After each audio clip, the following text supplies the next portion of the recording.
तर चला आज मी मस्त पनीरची भाजी बनवणार आहे, ती पण आमच्या दर्शनच्या आवडीची.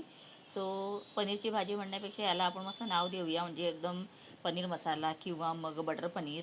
सो चला आता पनीर जे आहेत ना, हे डीमार्टमधून तर ते आणलेले सगळ्यात होते. आधी मी पाण्यात टाकले, कारण आमच्या इथे ना एक दूधवाले आहेत आणि त्यांच्याकडे पनीर दही वगैरे सगळं मिळतं. त्यांच्याकडून मी जेव्हा पनीर आणायची ना, ते मला नेहमी म्हणायचे की घरी गेल्यानंतर आधी ते पाण्यात ठेवायचं. सो मी आता ते सुद्धा असंच केलेलं आहे. आणि आपले स्टोअर केलेले वाटाणे जे आहेत, आता 6 महिने होऊन गेलेत तरीसुद्धा ॲज इट इज आहेत, मस्त एकदम पाण्यात भिजवले ना की मस्तच होतात.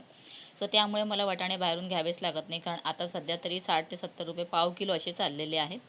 तर मी 40 रुपये किलोने आणलेले. सो बघा काय डिफरन्स आहे. तर आता इथे पनीरचे ना क्यूब्स जे आहेत ते तेलामध्ये थोडेसे मी फ्राय करून घेते. आणि त्याच्यानंतर ना इथे दर्शनमध्येच आलेला आहे की चला मम्मी थोडंसं काय खेळ खेळूया.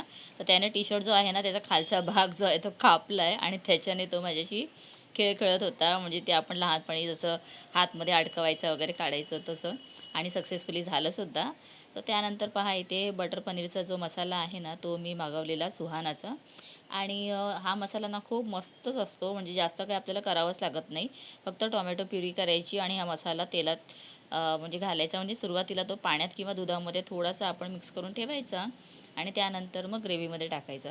आणि पहा पनीरचे जे पीसेस आहेत ना किती आता सॉफ्ट झालेले आहेत.